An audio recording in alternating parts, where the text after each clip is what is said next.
दिन भर 28 अप्रैल दिन बृहस्पतिवार। मैं हूं मोहन लाल शर्मा।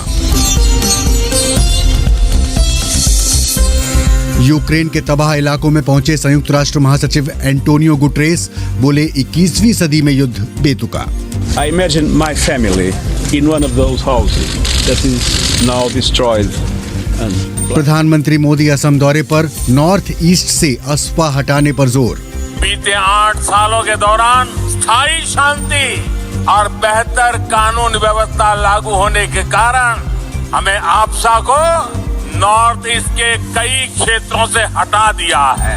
पाकिस्तान में चीनी नागरिकों की हत्या का जिम्मेदार कौन, और सुनिए म्यांमार से मिजोरम पहुंचे लोगों की कहानी।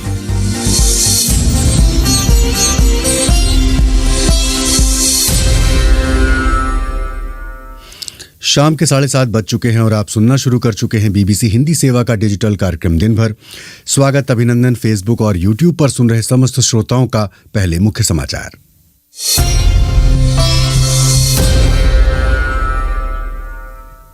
भारत के विदेश मंत्रालय ने कहा है कि प्रधानमंत्री नरेंद्र मोदी के जम्मू कश्मीर दौरे पर टिप्पणी करने का पाकिस्तान के पास कोई अधिकार नहीं है। रविवार को अपने दौरे में प्रधानमंत्री मोदी ने जम्मू कश्मीर के विकास के लिए 20,000 करोड़ रुपए के प्रोजेक्ट्स का लोकार्पण और शिलान्यास किया था, लेकिन पाकिस्तान ने प्रधानमंत्री मोदी के इस दौरे पर आपत्ति जताई थी। प्रधानमंत्री मोदी की यात्रा और चिनाब नदी पर रतल और क्वार पनबिजली योजनाओं के निर्माण की आधारशिला रखने पर पाकिस्तान ने अपना विरोध जताया। पाकिस्तान का दावा है कि ये सिंधु जल संधि का सीधे तौर पर उल्लंघन है। एक प्रेस कॉन्फ्रेंस में विदेश मंत्रालय के प्रवक्ता अरिंदम बागची ने कहा कि रुख बहुत सीधा है। ऐसा एक माहौल हो जिसमें आतंकवाद न हो, ऐसे माहौल में बातचीत हमेशा हो सकती है। पाकिस्तान की विदेश राज्य मंत्री हिना रब्बानी खार ने कश्मीर मसले पर ईरान के लगातार सहयोग के लिए उसकी तारीफ की है। विदेश राज्य मंत्री ने पाकिस्तान में ईरान के राजदूत सैयद मोहम्मद अली हुसैनी के साथ विदेश मंत्रालय में मुलाकात की। भारत के विदेश मंत्रालय का कहना है कि चीन के लिए पर्यटक वीजा जारी करने का काम फिर से शुरू करने का अभी उपयुक्त समय नहीं आया है। विदेश मंत्रालय के प्रवक्ता अरिंदम बागची ने कहा कि भारत शंघाई जैसे चीन के शहरों में कोरोना संक्रमण की स्थिति से वाकिफ है। एक प्रेस कॉन्फ्रेंस में उन्होंने कहा कि चीन ने हमें खुद वीजा जारी नहीं किया है। उन्होंने भारत के लिए वीजा जारी करने पर 2022 से रोक लगाई हुई है। चीन के लिए पर्यटक वीजा जारी करने पर चर्चा करने का ये सही वक्त नहीं है। नारकोटिक्स कंट्रोल ब्यूरो ने दिल्ली के शाहीन बाग इलाके से 50 किलो हेरोइन, 47 किलो संदिग्ध नशीला पदार्थ और 30 लाख रुपए नगद बरामद किए हैं। एनसीबी दिल्ली में उत्तरी क्षेत्र के डीडीजी ज्ञानेश्वर सिंह ने बताया कि जामिया नगर के शाहीन बाग में एक आवासीय परिसर से अन्य आपत्तिजनक सामग्रियां जब्त की गई हैं। उन्होंने बताया कि यह हेरोइन अफगानिस्तान से आया हुआ है। उनका कहना था कि इस मामले में अभी एक व्यक्ति को गिरफ्तार किया गया है और अब तक की कार्रवाई से लगता है कि इसके पीछे किसी अंतर्राष्ट्रीय संगठन का हाथ है। देश के कई राज्यों में चलाए जा रहे बुलडोजर अभियान की जम्मू कश्मीर के पूर्व मुख्यमंत्री उमर अब्दुल्ला ने आलोचना की है। उन्होंने विभिन्न सरकारों के इस फैसले का समर्थन करने के लिए मीडिया की भी आलोचना की है। उमर अब्दुल्ला ने कहा कि जब बुलडोजर से मुसलमानों के घर गिराए जाते हैं तो हम कैसे सोचते हैं। इस बारे में टीवी एंकर जब कहते हैं कि जल्द ही बुलडोजरों की किल्लत होने वाली है, हमें और बुलडोजर मंगाने होंगे, तो हम जिन लोगों से निष्पक्ष होने की उम्मीद करते हैं वो पक्षपाती बन जाते हैं। पिछले कुछ हफ्तों में उत्तर प्रदेश से लेकर गुजरात, मध्य प्रदेश, दिल्ली और राजस्थान से ऐसी कई खबरें आईं जिनमें अतिक्रमण और कानून व्यवस्था के लिए खतरा बताते हुए लोगों के घर गिराए गए। मध्य प्रदेश के पूर्व मुख्यमंत्री कमलनाथ ने राज्य विधानसभा में विपक्ष के नेता का पद छोड़ दिया है। समाचार एजेंसी पीटीआई ने सूत्रों के हवाले से ये खबर दी है, लेकिन अब कमलनाथ ने भी इनकी पुष्टि की है। ट्वीट में उन्होंने डॉक्टर गोविंद सिंह को विधानसभा में नेता प्रतिपक्ष बनाए जाने पर बधाई दी है। ये थे अब तक के मुख्य समाचार।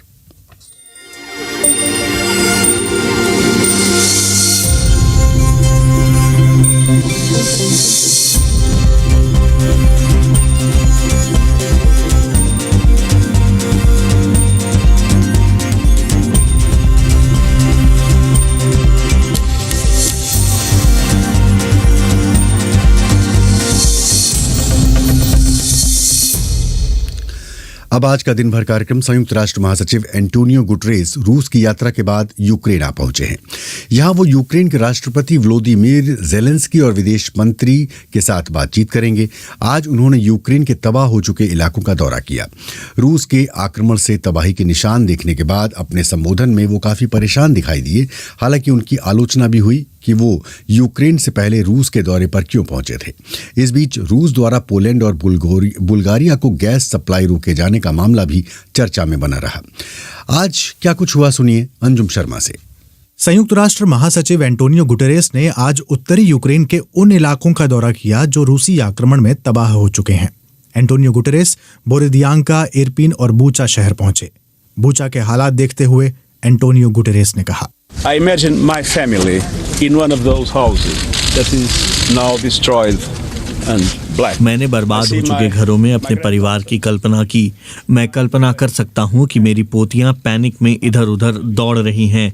परिवार के कुछ सदस्यों की हत्या हो गई है।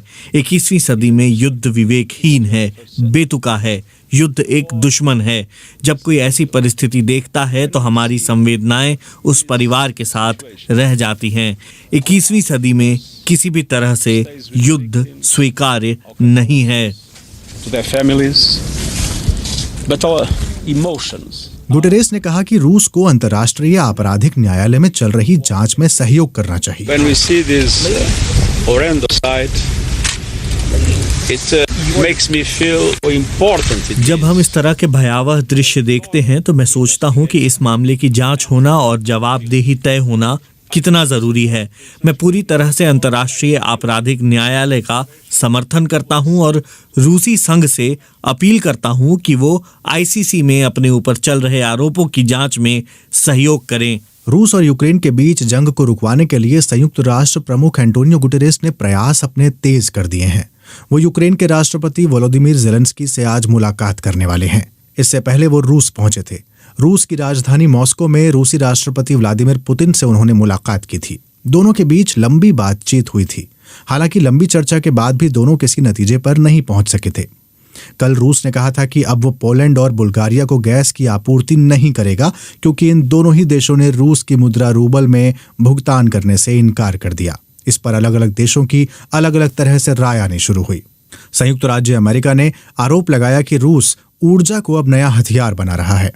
व्हाइट हाउस के प्रवक्ता जेन साकी ने संवाददाताओं से कहा कि अमेरिका यूरोपीय देशों के साथ बातचीत कर रहा है, उनके साथ काम कर रहा है कि कैसे रूसी ऊर्जा पर उनकी निर्भरता को अब बदला जा सके। वहीं यूक्रेन के राष्ट्रपति वोलोदिमीर ज़ेलेंस्की ने कहा है कि रूस के कदमों से पता चलता है कि यूरोप रूस से किसी भी सहयोग की उम्मीद नहीं कर सकता। यूरोपीय यूनियन कमीशन की अध्यक्ष उर्सुला वॉन डेर लेयन ने चेताया कि यूरोप में ऊर्जा मुहैया कराने वाली कंपनियां रूस की मांगों के खिलाफ हैं, क्योंकि इससे संभवतः ईयू द्वारा लगाए गए प्रतिबंधों का उल्लंघन होगा। इन सब के बीच आज जर्मनी की संसद ने यूक्रेन को भारी हथियारों का समर्थन देने वाले एक प्रस्ताव को मंजूरी दे दी। आलोचकों को डर है कि इससे युद्ध और बढ़ सकता है। रूस के प्रवक्ता दिमित्री पेस्कोव ने कहा कि इससे यूरोप की सुरक्षा खतरे में आ सकती है।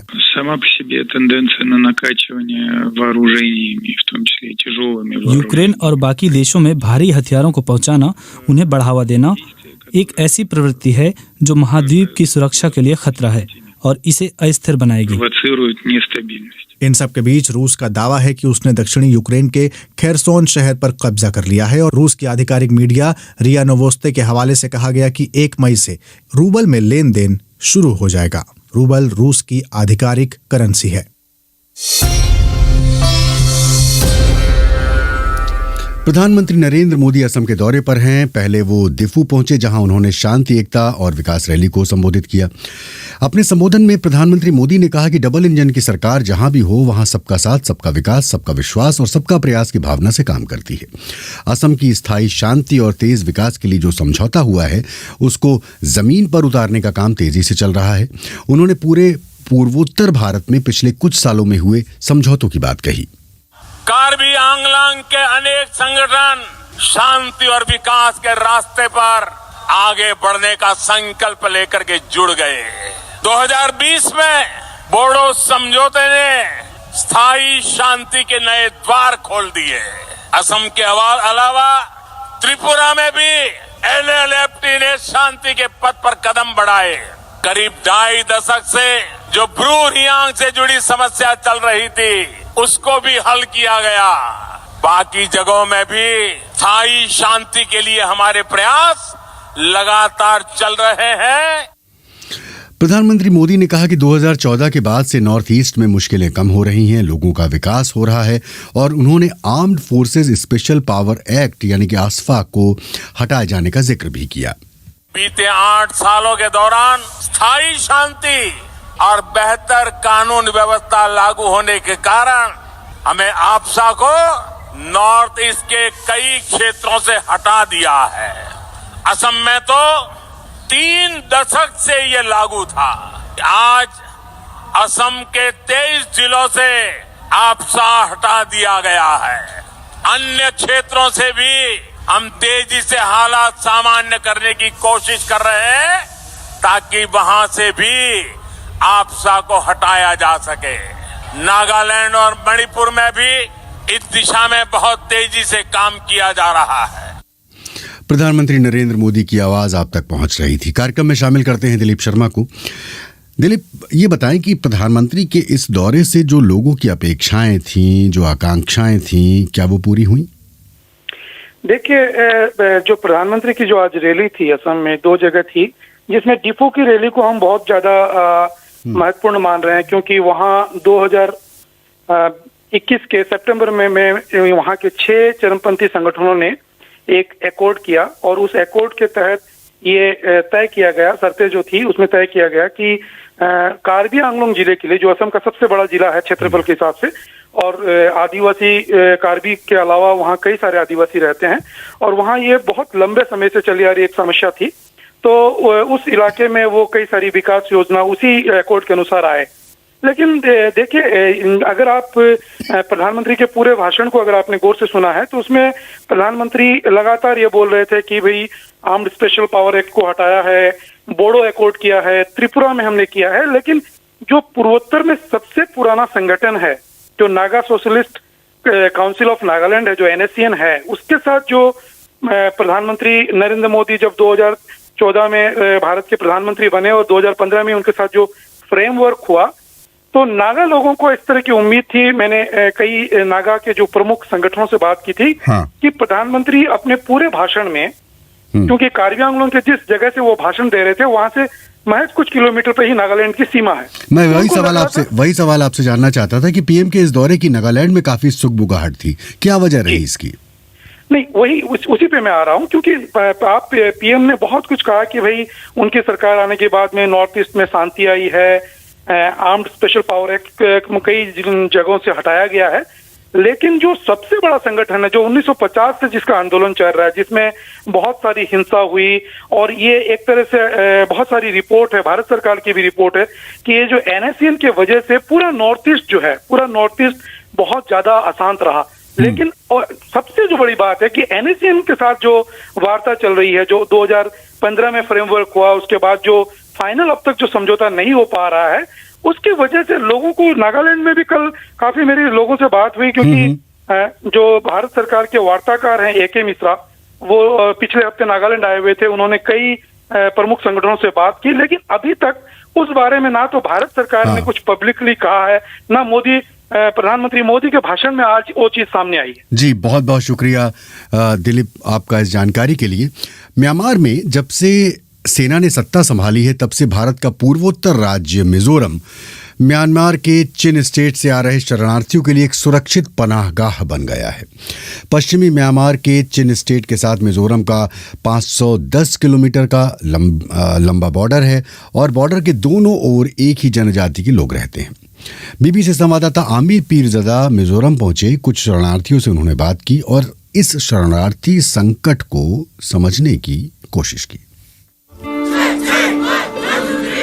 म्यांमार में गृह युद्ध यानी सिविल वॉर हो रहा है। एक और है म्यांमार की सैन्य सरकार, जिसने पिछले साल फरवरी में तख्त पलट कर सत्ता हथिया ली थी। दूसरी ओर है आम नागरिकों की मिलिशिया ग्रुप्स का नेटवर्क, जो लोकतंत्र को फिर से कायम करना चाहते हैं। भारत की सीमा के पास मौजूद म्यांमार के चिन स्टेट में सैन्य सरकार का विरोध कर रहे लोकतंत्र समर्थक लड़ाकों को चिन डिफेंस फोर्सेस या CDF और चिन नेशनल आर्मी या CNA कहा जाता है।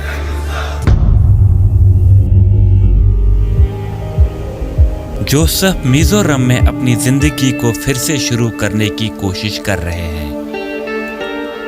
म्यांमार में जब से सेना उनके गांव में घुसी तो वो जंगलों की ओर भागे, पर उनके 13 साल के बेटे पाले नाग उनके साथ नहीं आ पाई।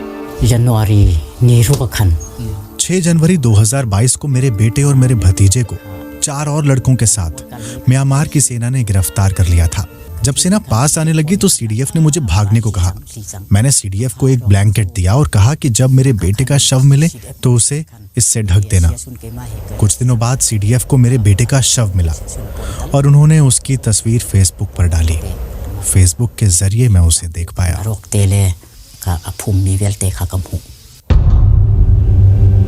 उसके साथ गिरफ्तार किए गए 5 लोगों के शव भी मिले। उनके शरीर पर टॉर्चर के कई निशान थे, चाकू से कई वार, कटा हुआ गला और हाथों को पीछे बांध दिया गया था। उनमें से एक मिजाली के पति थे। जब मैंने शवों की तस्वीर को ध्यान से देखा तो पाया कि उसमें मेरे पति भी शामिल थे। वो निर्वस्त्र थे और उनके शरीर पर चाकू की चोट के कई निशान थे। उनके हाथों पर भी चोट लगी थी और उनकी आंख और मुंह पर कपड़ा बंधा हुआ था। मिजाली के 2 बच्चे भी हैं। मुझे बहुत दुख होता है क्योंकि हमारी शादी को 3 ही साल हुए थे। हमारा बड़ा बेटा बोलना सीख रहा है और जब वो अपने पिता के बारे में सोचता है तो मुझसे पूछता है कि मेरे पिता कहाँ हैं, और इसका जवाब देना मेरे लिए मुश्किल हो जाता है। मिजाली और जोसेफ इस नदी को पार करके यहाँ पहुँचे। ये तुईपुई नदी है और ये नदी भारत और बर्मा के बीच में एक कुदरती बॉर्डर की तरह एक्ट करता है। सैन्य तख्ता पलट होने के बाद से 40,000 से ज्यादा रिफ्यूजियों ने यह सफर तय किया है। म्यांमार में जैसे जैसे संघर्ष बढ़ेगा और ज्यादा लोग ये सफर तय करेंगे। रूस और चीन म्यांमार की सेना को हथियार दे रहे हैं। जिस भी तरीके से सत्ता में बना रहा जा सके, म्यांमार की सेना वो कर रही है। मिजोरम के हर जिले में कई सारे रिफ्यूजी कैंप्स हैं, जिन्हें स्थानीय लोगों ने बनाया, जिसमें मिजोरम की सरकार ने उनकी मदद भी की। पर यहाँ से लगभग 1,500 किलोमीटर दूर देश की राजधानी दिल्ली में केंद्र सरकार का अलग ही रुख है। उन्होंने औपचारिक रूप से म्यांमार से आए रिफ्यूजियों को मान्यता नहीं दी है। सरकार के इस रुख का मतलब है कि ये रिफ्यूजीज सिर्फ यहाँ के आम नागरिक और स्थानीय NGOs की ही मदद ले पाएंगे। जैसे जैसे म्यांमार का संकट गहराता जा रहा है और दुनिया का उस पर फोकस कम हो रहा है और ज्यादा रिफ्यूजीज बॉर्डर पार कर आ रहे हैं, इस कोशिश में कि वो भारत में तब तक रह पाएं जब तक उनका वापस जाना सुरक्षित ना हो। उन्हें मिजोरम में जिंदगी जीने के लिए मदद की जरूरत है। Aamir Peerzada, BBC news, Mizoram. जैसा कि आप जानते हैं कि कुछ दिन पहले यानी कि मंगलवार को पाकिस्तान में एक धमाका हुआ था, जिसमें कि चीन के 3 लोगों की मौत हुई थी। चीन ने पाकिस्तान के कराची शहर में चीन के 3 नागरिकों की हत्या पर कड़ी प्रतिक्रिया देते हुए कहा कि इसके लिए जिम्मेदार लोगों को कड़ी सजा मिलनी चाहिए। पाकिस्तान की कराची यूनिवर्सिटी के कन्फ्यूशियस सेंटर में मंगलवार को हुए आत्मघाती धमाके में 3 टीचरों की मौत हुई थी। पाकिस्तान के अलगाववादी संगठन बलूच लिबरेशन आर्मी की मजीद ब्रिगेड ने इस हमले की जिम्मेदारी ली और संगठन का कहना है कि इस हमले को शारी बलूच नामक एक महिला ने अंजाम दिया था। लेकिन ये पहला मौका का नहीं है जबकि पाकिस्तान में इस तरह लोगों की हत्या हुई हों। शहबाज शरीफ सरकार बनने के बाद चीन और पाकिस्तान के बीच संबंध खराब होने के लिए इमरान खान सरकार को जिम्मेदार ठहराया जा चुका है। हमले के बाद पाकिस्तान स्थित चीनी दूतावास ने कहा कि पाकिस्तान सरकार ये सुनिश्चित करे कि चीनी नागरिकों के साथ ऐसा दोबारा सुलूक न हो। सवाल ये है कि क्या अब शहबाज शरीफ की गठबंधन सरकार ऐसा क्या कर सकती है जिससे चीन की चिंताएं खत्म हो जाए। बीबीसी संवाददाता अनंत प्रकाश ने बात की बीबीसी उर्दू संवाददाता सकलैन इमाम से और इसे समझने की कोशिश की। बुनियादी तौर पे एक चीज ये देख लीजिए कि इमरान खान या शहबाज शरीफ या नवाज शरीफ या आसिफ जरदारी, अब तक की ये कोई 4 हुकूमतें मैं कह सकता हूँ कि अब ये चौथी हुकूमत है इसी दौर में, जनरल मुशर्रफ के बाद से लेके। इन सब में China relation, India relations and America relations and Pakistan and nuclear policy, ये जो खास पॉलिसीज हैं पाकिस्तान की सिक्योरिटी एंड फॉरेन पॉलिसी, इस पे इन चारों हुकूमतों का कंट्रोल नहीं था, ना है। ये पॉलिसी जो है ये बुनियादी तौर पर पाकिस्तान की फौज या जिसको हम आम तौर पे एस्टैब्लिशमेंट कहते हैं, ये उसके जरिए तय पा। अब जो बुनियादी जो चीज है असल में वो ये है कि जो भी पॉलिसी रही वो एक एस्टैब्लिशमेंट ही चलाती रही, यानी 2008 से लेकर और अब तक। मुशर्रफ भी जो चलाते रहे थे वो उस वक्त के जमाने में जो तय पाई थी पॉलिसी वो ही चलती आ रही है पाकिस्तान की। तो ये कहना मुश्किल है कि चीन से किसी भी गवर्नमेंट के ताल्लुकात खराब हुए या बहुत अच्छे हुए, क्योंकि ये पॉलिसी जो है ये पाकिस्तान की एस्टैब्लिशमेंट चला रही है। ये चुनौती शहबाज शरीफ या इमरान खान या जरदारी या इनकी या नवाज शरीफ की नहीं है, ये मिलिट्री एस्टैब्लिशमेंट की चुनौती है। असल मिलिट्री की जो प्रॉब्लम है सबसे बड़ी, अब ये जो हमला हुआ है, ऐसे हमले जो हैं इनको रोकना प्रैक्टिकली मुश्किल होता है। चुनौती तो असल में अब ये है कि अब तक ये सिर्फ लड़ रहे थे इस किस्म के हमलों से against Taliban, against these Islamist terrorist. इनमें से काफियों को इन्होंने विन बैक किया है कि हम भी मुसलमान, आप भी मुसलमान, लेकिन कुछ ग्रुप्स अभी भी इनके हाथ से बाहर हैं। तो बहुत ज्यादा एक्सट्रीमिस्ट, इस्लामिस्ट पे भी कई किस्म के लोग हैं, जिस तरह अफगानिस्तान के एक तालिबान भी इस्लामिस्ट हैं, जिहादी हैं, उनको भी एक जमाने में टेररिस्ट कहा गया, लेकिन अब उनको मेन स्ट्रीम में ले आया गया। कल के हवाले से जो नई चीज है वो ये खुदकुश हमला जो बलोचों में आया है। इससे पहले बलोच जो थे वो एक पिच बैटल भी लड़ते रहे हैं। बलोच जो एक्सट्रीमिज्म या उनकी जो लड़ाई है या रेजिस्टेंस है उसकी नेचर बदल रही है, which is very dangerous for Pakistani authorities. And second ये है कि जो रिसेंटली पाकिस्तान में चेंज ऑफ गवर्नमेंट जो हुआ है, it has not been welcomed as such by Chinese establishment. अभी तक ऑफिशियली उन्होंने नई हुकूमत को वेलकम किया है, लेकिन जब ये चेंज आ रही थी उससे चाइनीज फॉरेन मिनिस्टर पाकिस्तान भी आए हैं और उन्होंने यहाँ की एस्टैब्लिशमेंट को ये बताने की ऑफिशियली कुछ नहीं कहा गया, लेकिन इस मौके पे आने का मतलब था कि वो अपना कंसर्न शो करने आ रहे थे कि ये क्या हो रहा। और जाहिर है he did not take back a good message from Pakistan, क्योंकि गवर्नमेंट चेंज हो गई उसके बाद। अच्छा, इसी तरह आपने रशिया के बारे में, क्योंकि अभी सारी यही गेम पाकिस्तान में बयान किया जा रहा है दुनिया में कि इमरान खान साहब इस दौरान रशिया गए थे, लिहाजा अमेरिका नाराज हो गया। ये चीज रशिया में महसूस की जा रही है। तो ये ग्रुप जो ना ये था अब एक तरफ हो रहा है, जिसमें रशिया, चाइना, क्यूबा, जिसको हम ट्रेडिशनल कोल्ड वॉर का जो लेफ्ट ग्रुप था या लेफ्टिस्टों का जो ग्रुप था दुनिया की पॉलिटिक्स में, इंटरनेशनल पॉलिटिक्स में,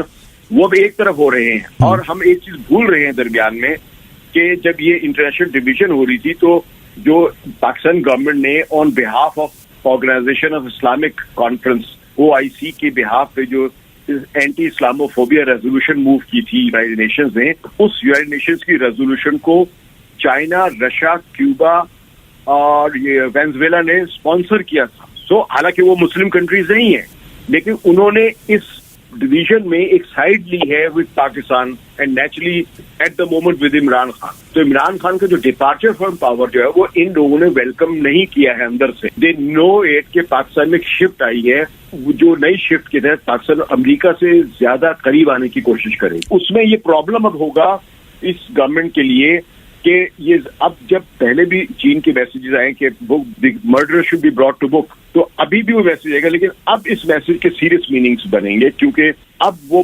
पाकिस्तान के साथ वो सिंपैथी नहीं रखेंगे जो पहले रखते रहे हैं कि हाँ उन्हें पता ही टेररिज्म है। लेकिन अब ये नजर ये आ रहा है कि पाकिस्तान एक तो एक बलोच इशू को सॉल्व करने में या उसको डील करने में बिल्कुल नाकाम है।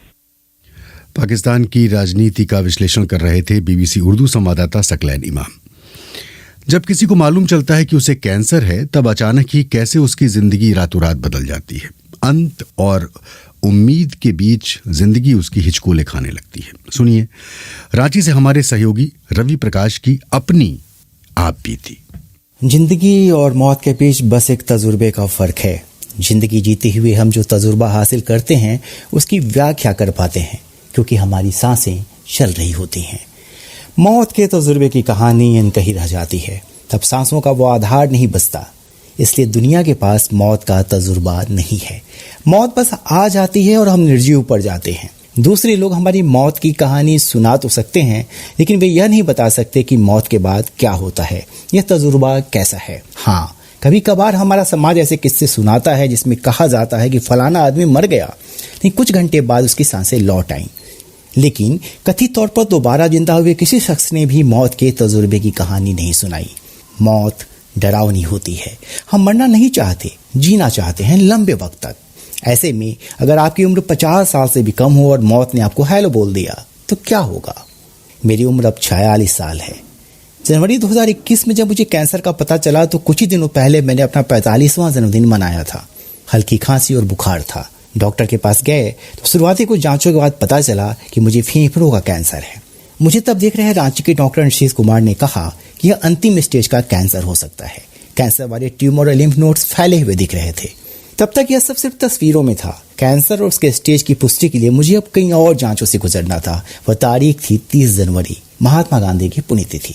कैंसर दुनिया की उन खतरनाक बीमारियों में से है कि आम आदमी यह मानता है कि अगर उसे कैंसर है तो उसकी जिंदगी दांव पर लग गई, उसे मरना है और यह मौत कभी भी आ सकती है।